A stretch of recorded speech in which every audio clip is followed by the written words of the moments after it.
When it comes to the appearance of life on Earth and possibly other celestial bodies throughout the universe, sooner or later, unless you're into ufological conspiracy theories, the well trodden topic of the Fermi paradox and its several solutions will come up. Even without discovering some magical way to travel faster than light, sufficiently advanced civilizations should have been able to colonize their galaxies and even nearby galaxies within the span of several millions of years, or less if we think of self-replicating probes like those proposed by the mathematician John von Neumann. A few million years might be a lot from the point of view of a human lifetime, but in the cosmic scale, it is almost a blink of an eye. The fact that there are no von Neumann probes or any other evidence of intelligent alien life out there is sort of paradoxical given the 13.8 billion years since the Big Bang. So, according to current estimates, the universe is 13.8 billion years, plenty of time for intelligent life to spread around the cosmos. So, like the physicist Enrico Fermi asked decades ago, where the fuck is everybody? Many answers have been given. There's the idea that there exists great filters, that is to say bottlenecks, before any intelligence is capable to go to the stars and conquer them. For instance, life must appear from non-living matter, a process called abiogenesis. Then, unicellular life must be able to go from prokaryotes to eukaryotes, which unlocks the possibility for more complex multicellular organisms such as plants, fungi, and animals. The estimates for these events occurring must be exceedingly small. Simple microbial life could be common, and we might be able to detect it in the next decades by analyzing the atmosphere from exoplanets for traces of biological byproducts. The James Webb Telescope is already doing that. But complex, conscious, and intelligent life capable of producing technologies such as spacecrafts is something quite different. Where are they? Another great filter is evoked to explain this absence. Even if they do appear often, eventually they destroy themselves in wars, including nuclear wars, before they're ever able to colonize galaxies. If you ask my opinion, I think we're probably the only ones, or one of the very few unlucky ones in the observable universe to have evolved self-awareness and intelligence to the point of being able to map the cosmic microwave background with highly advanced satellites such as the Planck and WMAP, and use the CMB to calculate the age of the universe.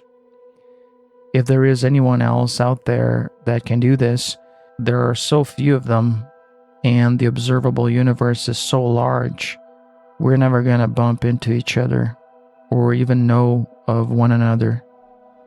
But let's entertain the idea that so many hold dear, that the arrival of self-conscious, intelligent organisms happened enough that even our Milky Way galaxy must have or have had a few technological civilizations. If this is indeed a fact, then the universe must be teeming with less intelligent, less self-conscious animals, which is the same as saying the universe is filled with sentient life. Well, then, in this case, I agree with Schopenhauer when he writes the following in his Parerga in Paralipomena. Quote, We should be driven crazy if we contemplated the lavish and excessive arrangements, the countless flaming fixed stars in infinite space, which have nothing to do but illuminate worlds, such being the scene of misery and desolation, and, in the luckiest case, yielding nothing but boredom, at any rate, to judge from the specimen with which we are familiar. End of quote. Although written several decades before Lovecraft was born, this is a sentiment that echoes the cosmicism of Lovecraftian literature. The idea here is simple. One could go mad by contemplating the amount of pain and suffering that countless suns illuminate in an infinite or almost infinite cosmos. It's almost like seeing a giant octopus-looking motherfucker. That's the stuff of nightmares, I guess. Jokes aside, it is a horrific thought. Now add intelligent, self-aware, sentient life into the mix, and the amount of horrors and misery is multiplied even further. And now comes another aspect, which I think has everything to do with a possible solution of the Fermi paradox that I endorse, or would endorse if I bought into the premise that the arrival of self-aware, intelligent life was an event that happened hundreds or thousands of times in the observable universe, which I don't. The aspect I'm talking about is that any sufficient intelligent species that investigates the universe enough using the scientific method will come to the realization of futility. By arriving at this realization, these species would take themselves out of the game of colonizing space or being productive because they'd see there's nothing to it. Given everything we have discovered so far, the universe will likely end in heat death, but the capacity for sustaining life will die trillions of years before the final heat death occurs. There are other two somewhat discredited but still real possibilities according to modern physics. The Big Crunch, in which the universe will collapse onto itself due to gravity winning against all other forces, and the Big Rip, which is a runaway expansion of the fabric of space-time that will tear even subatomic particles to shreds, leaving nothingness in its wake. But given current estimates of the geometry of the universe, it seems that the universe will keep expanding at a rate in which things won't be ripped apart. Instead, they will just get far apart to the point of no more heat being produced, and therefore no more work in the thermodynamic sense being possible. It will be the final victory of entropy. But in any case, the universe will more than likely end, regardless of how it will end. Any advanced civilization that knows this knows it would have to become like an omnipotent god in order to change any of these outcomes, which are the only ones our universe can have given the current understanding of physics, which is absurdly precise, regardless of how much people who haven't got the slightest idea of how contemporary science works might cry and say it's all made up. Barring some truly miraculous discovery that changes the entire field of astrophysics to the point of making everything we know now obsolete, the universe will end in a heat death, or in a big rip, or in a big crunch. So intelligent and technologically advanced aliens would understand it's all a bunch of bullshit. They would then embrace the craziness of religious mythologies, or the enjoyment of life, or extinction, or possibly all three of those things, since they'd see the futility in all of existence when it is observed from an empirical, factual standpoint. As the late great physicist Steven Weinberg wrote in his book, The First 3 Minutes, Quote, "The more the universe seems comprehensible, the more it also seems pointless." End of quote. What's worse is that even in the case of the universe not ending, as in the steady state models, and even if it is the case that the universe recycles itself into newer universes in an infinite chain of universes, the fact remains that Steven Weinberg was right. It's all a pointless affair. That it will end should actually makes us feel good. Hopefully nothing will come after. So, the universe doesn't even have to die for futility to still be true. But let's assume the universe will die, since it's the learned position and not the yokel Bible-thumping position, even if somehow another universe can be born afterwards.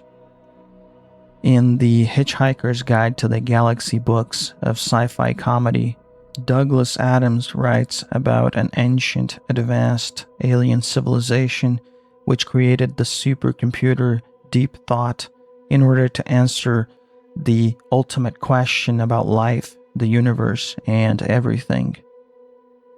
They were basically asking the ultimate meaning of all of existence.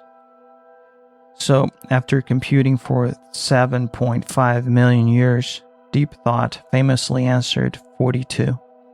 However, that was a bullshit answer, and Deep Thought programmed another supercomputer, the planet Earth, which would run a 10 million year program in order to really answer the ultimate question about existence.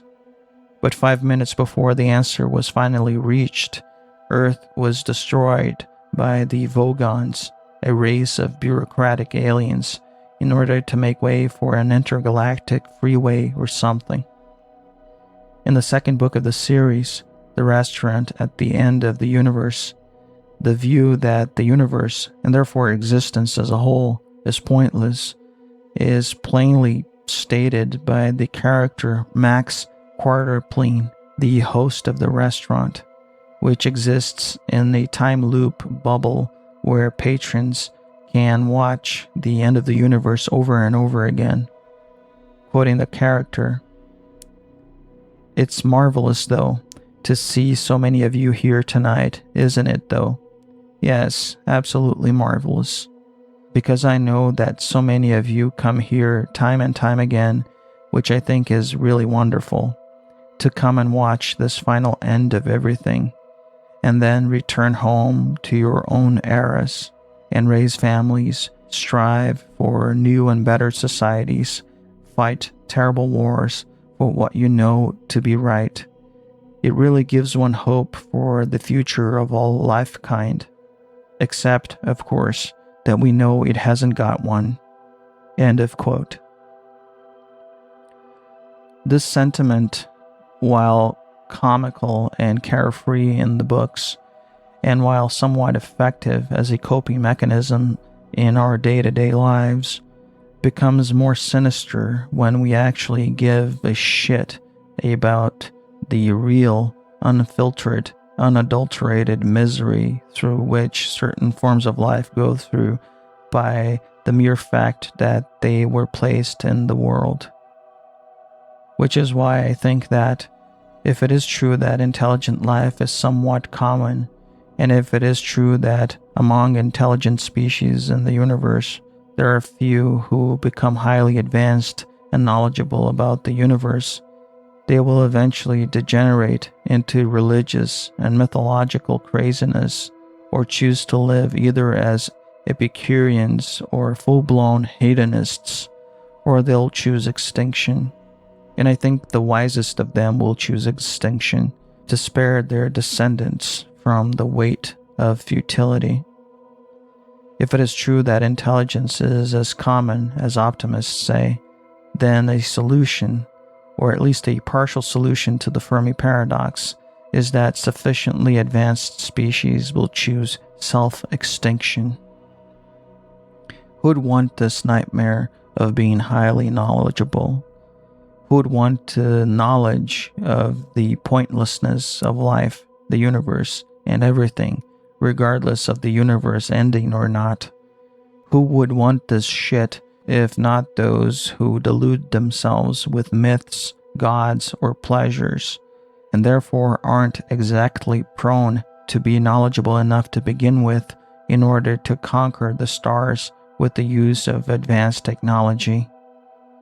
It's not like the scholastic monks of the Middle Ages were ever going to be able to build the Saturn V rocket. For all the fanfare they get, they weren't that bright.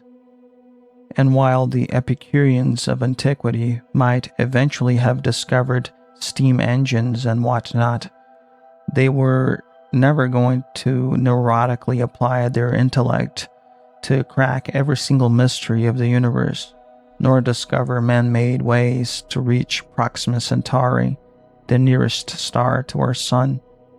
No, with intelligence and knowledge, the truth of the futility of existence is impossible to not be achieved at some point. And with this knowledge comes a weariness, a heaviness that weighs down on our spirit to the point of giving up. That is the solution to everything when we reflect on it long enough. Giving up. That is the ultimate answer to life, the universe, and everything.